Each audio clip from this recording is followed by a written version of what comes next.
ever-changing economy had a major impact on how consumers shopped in 2023. A range of issues, from higher prices, a reduction in SNAP benefits, and student loan repayments, led many consumers to rethink their normal shopping habits. Welcome to Store Brands Spotlight. I'm Greg Sleeter, Executive Editor of Store Brands. Our guest today is Barbara Connors, Vice President of Strategy and Acceleration at 84.51. Barbara will offer a review of the past year, how consumers adapted to their financial challenges, and what we could see next over the coming 12 months. Barbara, welcome to the podcast. Hi, thanks so much for having me. It's our pleasure. We got through another year, which as much as a year can be unpredictable, I think 2023 was, with predictions of recessions and consumer spending slowing down, and shoppers seemed to do the opposite and navigate a very challenging economy and kept on buying what they needed. So it was a fascinating year, and here we are into 2024 already. So, Barbara, when we look back on 2023, how did the prior 12 months change the way consumers shop, specifically for groceries? Yeah, so price was obviously top of mind for most shoppers throughout the year, as inflation was a top concern for many shoppers. What we saw is that as we trended behavior month by month throughout the year, the top three behaviors that customers were really employing remained pretty consistent. So the top was looking for sales deals and coupons more frequently. The next is cutting back on what customers deem to be non-essential. And what you view as being non-essential is, of course, going to be different from the products that I deem to be non-essential. And then the next is trading down from a higher cost item to a lower cost item. That could be trading even within national brands to something that is a cheaper option, or it could be switching from a national brand to a private label brand. We also saw, to your point, that customers were really resilient and creative in how they managed their budget and stretched their dollars. So we also saw that customers employed a variety of behaviors, like some buying in bulk and saying, I'm going to buy in bulk so that I can get a cheaper per unit cost and then take it home, and I'm going to repackage it into individual packs for myself. We also saw that some customers said, hey, I am really focused on eliminating food waste. So I'm making sure that everything that I buy, I have a different meal plan throughout the week to make sure that I am not letting any dollar or product that is in my pantry or in my refrigerator go to waste. We also saw some say, hey, I am supplementing by incorporating into my weekly trip a cheaper meal option so that I am making some changes into my routine and what I eat so that I can stretch my dollar throughout the week. So we really saw that there were some top three behaviors that were pretty consistent across the year. And then there's also a lot of variety, because the constraints that you have as a shopper are going to be different than the constraints that I have. And people were really creative in leveraging what was movable within their budget to really stretch their dollars throughout the year. Is there an expectation that the trends that you just saw and those habits that evolved over the year, that we will see a continuation, at least maybe through the first part of the year? I mean, obviously people will react to how things change, but is there an anticipation that we'll see a continuation of those habits? Yes. And that's for a few reasons. One is, as I mentioned, we trend this every month throughout the year, and we saw that those top behaviors were really quite consistent. More than 50% of shoppers were leveraging those top three behaviors throughout the year. We didn't see high spikes at the beginning of the year and it start to trend down. And so there's nothing to me that would indicate that we'd see this quick shift just because we go into a new calendar year. The second is that uncertainty around inflation remains still quite high. Not only is it high, but uncertainty around how long it will last actually increased throughout the year, and it increased across all age cohorts. So when you couple the fact that prices are still high, inflation and awareness of inflation and pricing is still high, and then there's uncertainty, we would expect to see that at least going into this year, until something changes, that pricing and promotion and value and financial constraints are going to remain top of mind for shoppers, especially in the grocery space. Is there, of those habits you discussed, is there one that grocers should be watching more closely? I mean, you touched on things like bulk buying, which I think or at least I think of the clubs, but I think more of the either the discounters or even the grocers have gotten into bigger package size. But is there one there that you think, hey, this is the one habit that grocers really should be watching as we roll into 2024? So I'll answer twofold. You asked about grocers. I'll say what I think top is for grocers, and then top is for brands as well. So the thing about grocers, the top behavior, actually it'll probably be the same for both and a bit nuanced, is switching. So there is an increased willingness of shoppers to switch brands. This comes through actually in two of the top three behaviors. So one, we said, is looking for sales deals and coupons more frequently. Inherently in that, you are trying to continue buying the products that you want to buy. You're just looking for a way to get that at a cheaper price. But if you are looking for sales deals and coupons more frequently, you are more influenced by price. So if something goes on sale that may not be the top brand that you normally buy, you're more influenced to actually try and trade to that brand for this one trip. The third top behavior is, of course, switching to other brands. That is really important for both brands and retailers to be thinking about. From a retailer perspective, that also means customers are more willing to trade between retailers too, because they are just looking for the top price. So you are hyper focused on ensuring that you win every single trip from that shopper. From a brand perspective, it means that brand loyalty really cannot be taken for granted in the way that it historically had been in times of more stability. So even though a customer may love your brand, there are very real financial constraints that may force them to have to choose to buy something else. And when you think about the long-term impacts of that, what you are focused on is saying, how do I prevent that from becoming a new habit? So if I lose a shopper for one trip or from one item in a basket, I want that to be it. How do I make sure that I remain top of mind to the shoppers so that the next time they shop, they come back to me and I don't lose them for good? So it will be, it increases the competitiveness both for brands and retailers in this space, and it increases the demand to focus on customers and delivering value to them so that you truly can earn their long-term loyalty. So value and value was talked about a lot, more so than pricing. I think there was a try to get the consumer to think a little differently in 2023. So when we talk about value, ultimately we're talking about pricing. Is there a thought that we'll see more promotional efforts this year from retailers to keep those people, from migrating someplace else and have retailers keep those people in stores? Yes. I'll also first address your comment around value and pricing, because price is very important, but it is not the only definition of value. We've actually seen the definition of value to expand a good bit. So even as we talk about bulk items, you're paying more for that larger count box of whatever it is that you're buying, but you're doing it because you get a lower unit per price. So what we've actually seen is people may be thinking, I'm willing to, and I have the ability to spend more today because it's going to save me in the long run. And then on the flip, there are also customers who say, I actually have a fixed budget this week, so I can't buy more today to save for later. So the price and value equation is not always a one-to-one correlation. We've also seen that one of the top reasons why customers who aren't willing to trade brands is because they say the quality isn't there. So value and quality are still also intrinsically tied, where someone may be willing to spend more on a price for an item because they believe the quality warrants it. I'll get back now to your question on promotions. I do anticipate that this year promotions will be a top lever that is used by both retailers and brands.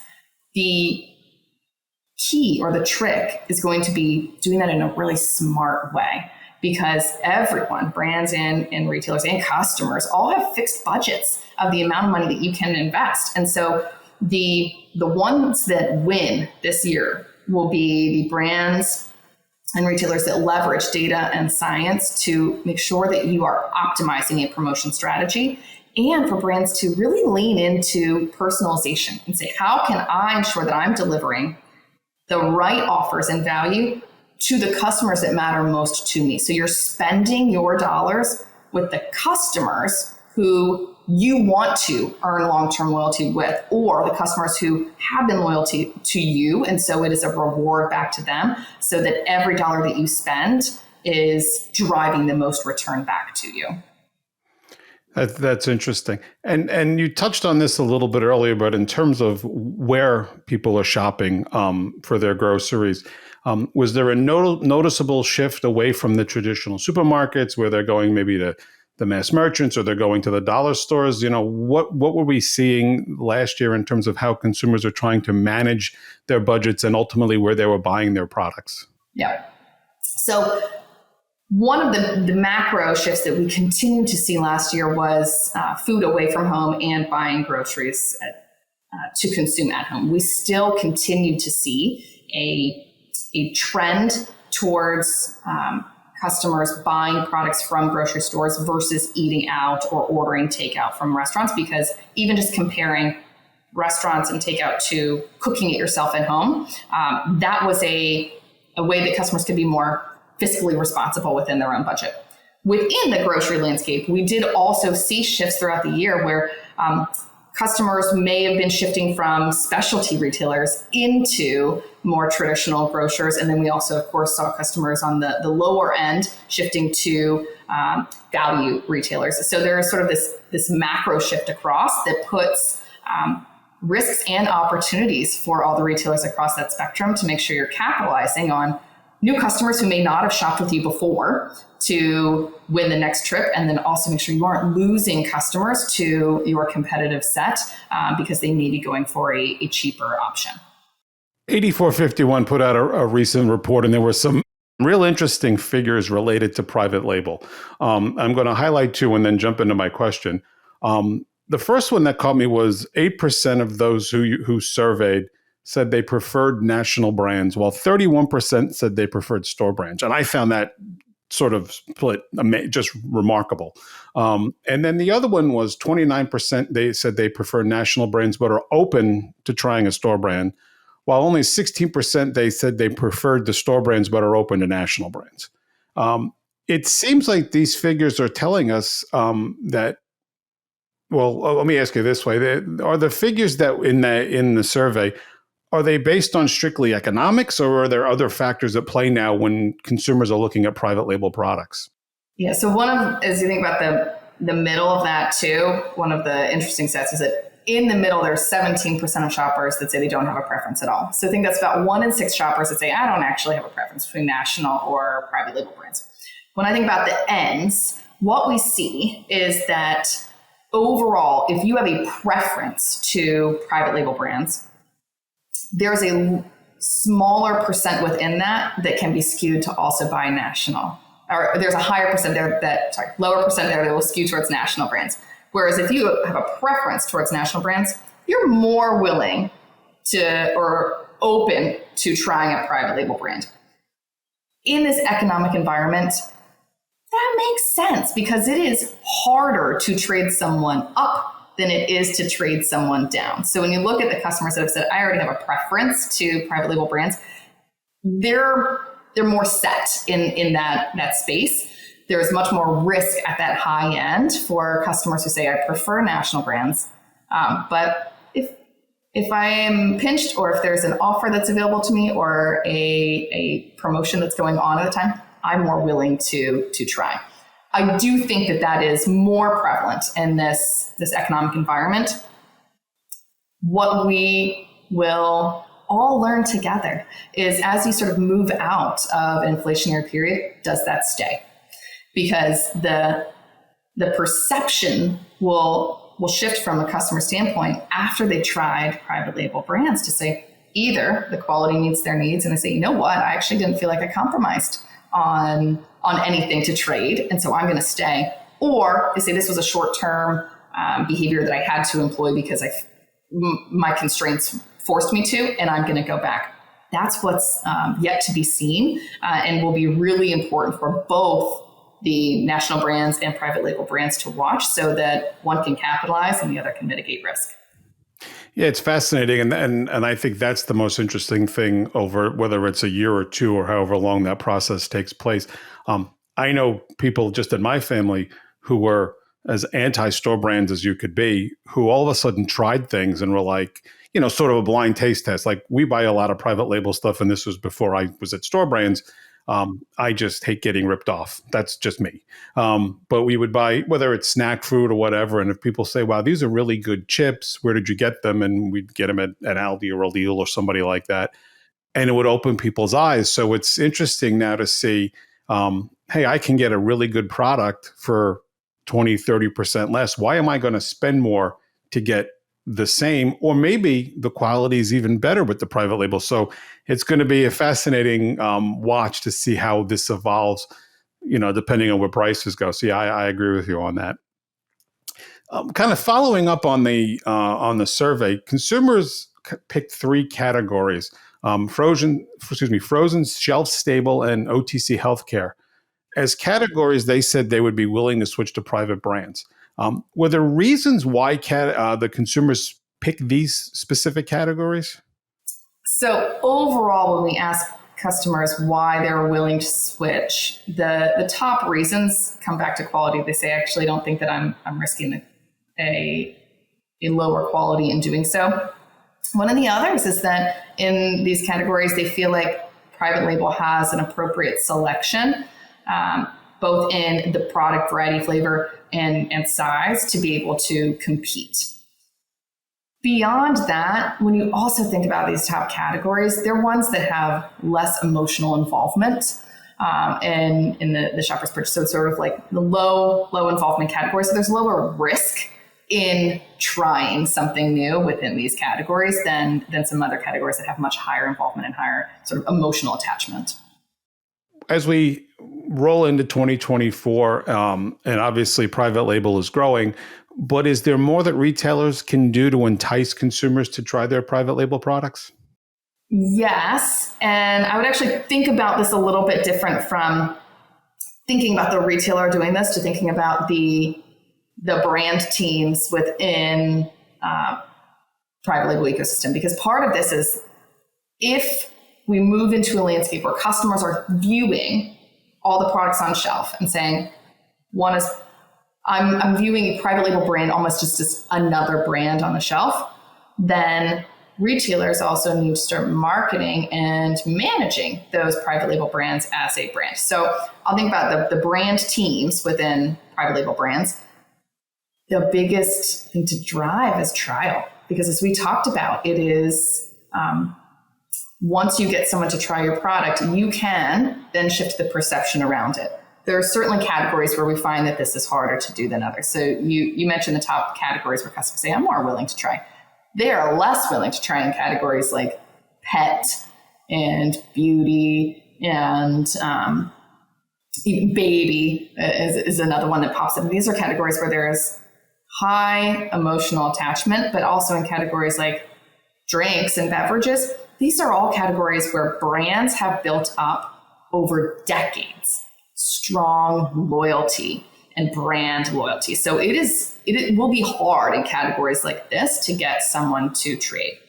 Where there is the biggest opportunity to drive customers to try new products is through in-store display and in ads and coupons and offers. This is true both in just switching brands and then also when we think about driving innovation and trial, period. So when we ask customers, what really motivates you to discover a new item to try and to discover innovation, those are the top areas where they're exposed and influenced to try new items. So those are the top three sort of places to focus on. And the other is just really ensuring that you are communicating the right message with shoppers. So before you can drive trial by giving someone a free item, and in some cases do sampling in stores to just get your product in someone's mouth if it's something that's consumable.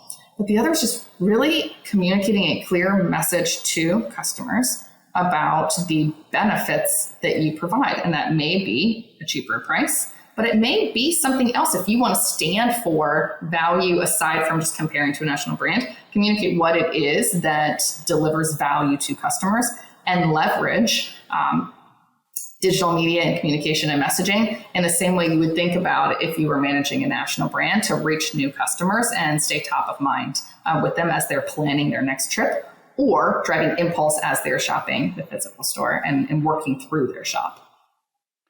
You touched on a couple of categories where consumers said they would not switch to private brand. Beauty was clearly the top one, and it was a massive number of people who said, no, we're not going to do that.